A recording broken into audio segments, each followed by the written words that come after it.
Hello students. So in the last videos we have discussed till ground wave propagation.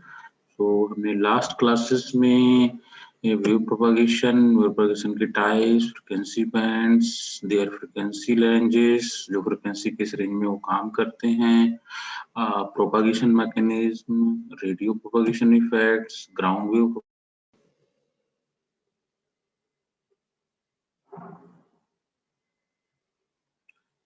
हमने जो last classes थी उसमें हमने ground wave propagation तक complete किया था। उसके आगे अब हम जारी करेंगे, कंटिन्यू रखेंगे।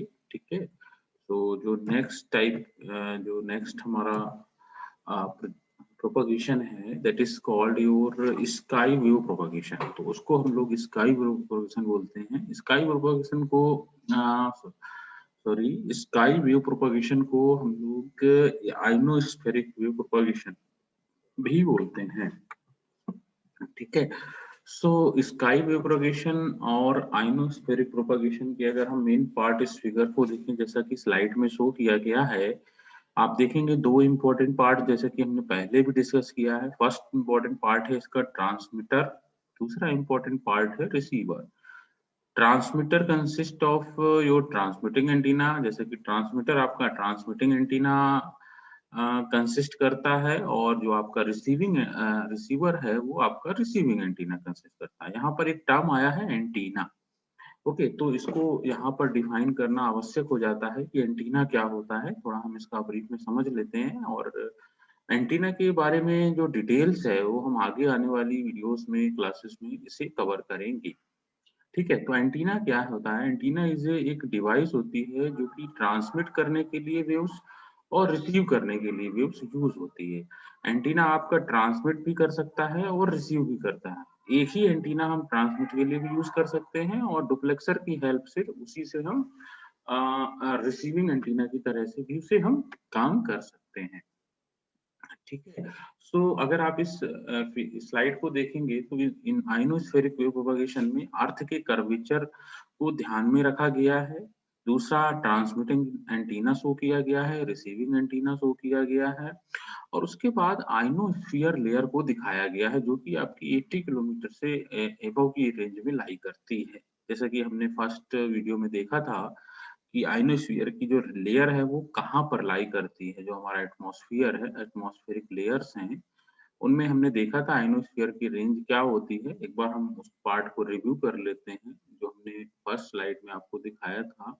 That is quite important. तो इस चीज को आप यहाँ इसमें देखेंगे, आइनोस्फीयर की जो रेंज है लेयर की वो 80 किलोमीटर से लेकर 720 किलोमीटर के नियर अबाउट रेंज में लाई करती है।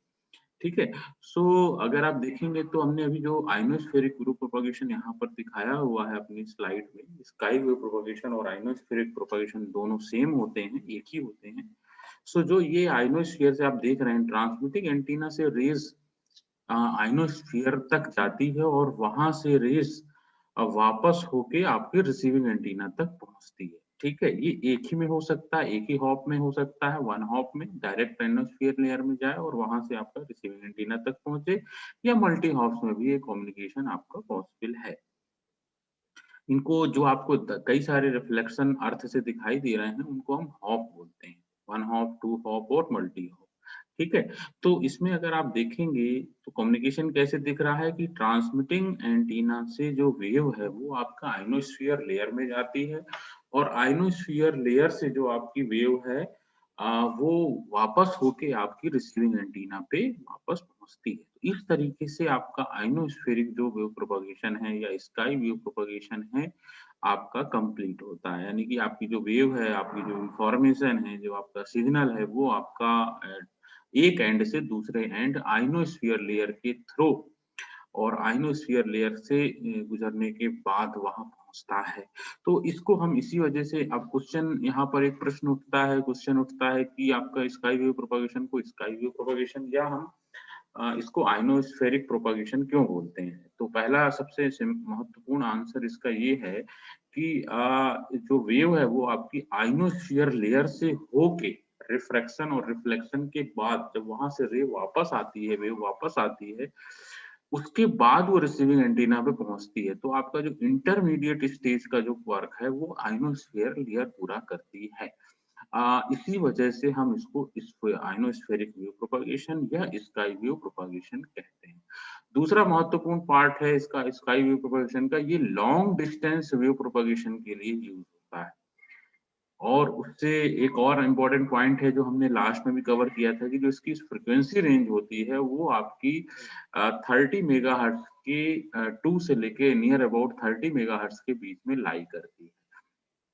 तो ये तो काफी महत्वपूर्ण पॉइंट हैं कि इसकी फ्रीक्वेंसी रेंज कितनी होती है और ये कितनी डिस्टेंस के लिए काम कर सकता है, कहाँ तक इससे प्रोपगेशन हो सकता है। तो काफी लॉन्ग डिस्टेंस के लिए 1000 किलोमीटर की रेंज तक हम इससे आइनोस्फेरिक वेव प्रोपगेशन से हम अपने सिग्नल को, हम अपनी वेव को भेज सकते हैं। ठीक है, तो कुछ इंपॉर्टेंट पॉइंट है जिसको हम लिस्ट करेंगे यहाँ आइनोस्फेरिक प्रोपगेशन और वेव प्रोपगेशन में, जो कि आप स्लाइड में देख रहे होंगे कि किस तरीके से पॉइंट वाइज हमने यहाँ पर रखा हुआ है। पहला पॉइंट अगर आप देखेंगे तो आप पाएंगे reflected back to earth by ionospheric layer of the earth atmosphere. इसका क्या मतलब हुआ कि जो वेव है, आपकी जो रे है, वो कहाँ जाती है, ट्रांसमिटिंग एंटीना से जाती है, वो पहुंचती है आपकी आइनोस्फीयर लेयर में और वहां से रिफ्लेक्ट होकर वापस आपके रिसीविंग एंटीना में पहुंचती है। तो ये आपका फर्स्ट पॉइंट को रिप्रेजेंट करता है। दूसरा पॉइंट में देखेंगे, अगर by repeated reflection communication can be established over thousands of miles. Okay, इसका मतलब ये हुआ वेरी लॉन्ग डिस्टेंस के लिए हम आइनोस्फेरिक वेव प्रोपगेशन का यूज रिपीटेड रिफ्लेक्शन प्रोसेस के थ्रू, समझ रहे हैं, रिपीटेड रिफ्लेक्शन प्रोसेस के थ्रू हम इसका जो लॉन्ग डिस्टेंस कम्युनिकेशन है, लॉन्ग रेंज कम्युनिकेशन है, उसको हम स्टेब्लिश कर सकते हैं। ठीक है, नेक्स्ट इंपॉर्टेंट पॉइंट है मेनली एट फ्रीक्वेंसीज बिलो। जैसा कि मैंने अभी स्टार्टिंग में ही बताया था आपको और अभी हमने मिडिल पॉइंट में भी बताया था इसी वीडियो में, जैसे इसकी जो फ्रीक्वेंसी रेंज है वो बिलो 30 मेगाहर्ट्ज है और अबाउट 2 मेगाहर्ट्ज है। ठीक है, तो नियर अबाउट ये 2 to 30 मेगाहर्ट्ज के बीच में आपका स्काई व्यू प्रोपगेशन या आइनोस्फेरिक प्रोपगेशन लाई करता है, अकर करता है, एग्जिस्ट करता है। और ये लॉन्ग डिस्टेंस कम, ये दो पॉइंट काफी महत्वपूर्ण है। सेकंड जो डॉट करके हमने दिखाया हुआ है दिस वन, और जो दूसरा हमने जो पॉइंट दिखाया हुआ है कि किस फ्रीक्वेंसी रेंज में काम करता है। ठीक है, दूसरा है इसका more effective at times of high sun spot activity. तो ये इसका जो आइनोस्फेरिक वेव प्रोपगेशन है, इसका डे एंड नाइट का भी इफेक्ट पड़ता है इसमें, क्योंकि जो आइनोस्फेयर के अंदर जो सब लेयर्स हैं वो नाइट में और डे में अलग अलग तरीके से बिहेव करती हैं। इसको हम आइनोस्फेरिक प्रोपगेशन में और ज्यादा डिटेल में जाके भी समझ सकते हैं, बट यहाँ पर जो महत्वपूर्ण पॉइंट है, जो इम्पोर्टेंट पॉइंट्स हैं, वो सारे हमने यहाँ पर कवर किए हुए हैं। तो ये डायग्राम आपको ये बताता है कि किस तरीके से आपका आइनोस्फेरिक प्रोपगेशन अकर करता है, किस फ्रीक्वेंसी रेंज में कवर करता है, कितनी डिस्टेंस के लिए कवर करता है, क्या प्रोसेस के थ्रू होता है, सारी पॉइंट्स आपके यहाँ पर कवर होते हैं। तो इस दिस इज ये काफी महत्वपूर्ण प्रोपगेशन है, इसलिए हम इसको एक बार और रिपीट कर देते हैं कि आपका जो वेव है वो ट्रांसमिटिंग ट्रांसमीटर से आइनोस्फेरिक लेयर से होते हुए रिसीविंग एंटीना तक रिफ्लेक्शन प्रोसेस के थ्रू पहुंचती है। और इस प्रोसेस को, इस प्रोपगेशन को, इस पैटर्न को, इस तरीके को हम स्काई वेव प्रोपगेशन या आइनोस्फेरिक वेव प्रोपगेशन बोलते हैं। बिलो 30 मेगाहर्ट्ज होता है और ये लॉन्ग डिस्टेंस कम्युनिकेशन के लिए एग्जिस्ट करता है, यूज होता है। ठीक है, नेक्स्ट में अब हम आगे बढ़ते हैं लाइन ऑफ साइट प्रोपगेशन, और इसी को ये जो थर्ड प्रोपगेशन आपको बताया था, अगर आपको याद हो तो मैंने जो आपको लिस्ट किए थे 3 वेव प्रोपगेशन मैंने आपको मेनली बताए थे जो हम सबसे ज्यादा यूज करते हैं, ये रहे वो लिस्टेड। फर्स्ट आपका जो है ग्राउंड वेव प्रोपगेशन है, जो कि लेस देन 2 मेगाहर्ट्ज हमने कवर कर लिया है ऑलरेडी। दूसरा आपका स्काई वेव प्रोपगेशन है, जो कि आपका 2 to 30 मेगाहर्ट्ज में लाई करता है, वो भी हमने ऑलरेडी कवर कर लिया है। अब जो हम थर्ड प्रोपगेशन की बात कर रहे हैं, जिसको हम लाइन ऑफ साइट प्रोपगेशन भी बोलते हैं और फ्री स्पेस वेव प्रोपगेशन भी बोलते हैं। तो हमारा जो नेक्स्ट टारगेट है वो क्या है, लाइन ऑफ साइट प्रोपगेशन। तो हम उस पे आगे आते हैं, लाइन ऑफ साइट प्रोपगेशन। तो सबसे ये देखिए, ये रहा लाइन ऑफ साइट। इस स्लाइड को आप थोड़ा ध्यान दीजिए। अगर आप इसे ध्यान देंगे तो आप पाएंगे कि लाइन ऑफ साइट प्रोपगेशन की जो सबसे इम्पोर्टेंट कंडीशन है, वो अगर आप यहाँ पर देखें तो लाइन ऑफ साइट प्रोपगेशन में जो ट्रांसमीटर और रिसीवर एंटीना है, अर्थ के कर्वेचर को ध्यान में रखते हुए दोनों ही लाइन ऑफ साइट पे होना चाहिए, यानी transmitting antenna can see your receiving antenna. This part you can highlight here कि आपका ट्रांसमिटिंग एंटीना रिसीविंग एंटीना के एक साइड में होना चाहिए। दूसरा, अगर हम इसकी फ्रीक्वेंसी रेंज की अगर बात करें तो ये लाइन ऑफ साइट का मतलब क्या है, जो कम्युनिकेशन होगा ये शॉर्ट ज्यादा लॉन्ग डिस्टेंस में नहीं होगा। पहली चीज, अर्थ के कर्वेचर में ध्यान रख के ही हमारी डिस्टेंस लिमिटेड होगी। जब तक आपका लाइन ऑफ साइट मेंटेन रहेगा तब तक आपका ये line of site communication exist कर सकते हैं, और इसलिए ये डिस्टेंस लिमिटेड होती है इसमें। दूसरा, अगर हम इसकी फ्रीक्वेंसी रेंज की अगर हम बात करते हैं तो frequency range greater than 30 megahertz, इसका मतलब ये जो प्रोपागेशन है वो ग्रेटर देन 30 मेगाहर्ट्ज के लिए एग्जिस्ट करता है, लाई करता है। ठीक है, इसमें हमने काफी इंपॉर्टेंट पॉइंट्स हैं जो यहाँ पर कवर किए हुए हैं लाइन ऑफ साइट प्रोपगेशन में, उसको एक बार हम ध्यान में रखते देखते हैं। ट्रांसमिटिंग और antenna must be with in line of site, this is most important point. सबसे महत्वपूर्ण पॉइंट है कि ट्रांसमिटिंग और receiving antenna line of site पे होना चाहिए। सैटेलाइट कम्युनिकेशन सिग्नल एबो 30 megahertz not reflected by ionosphere. ठीक है, पहला है कि जो हम आइनोस्फीयर कम्युनिकेशन जो लेते हैं वहां पर 30 मेगाहर्ट्ज से ऊपर में वो रिफ्लेक्ट नहीं होते हैं।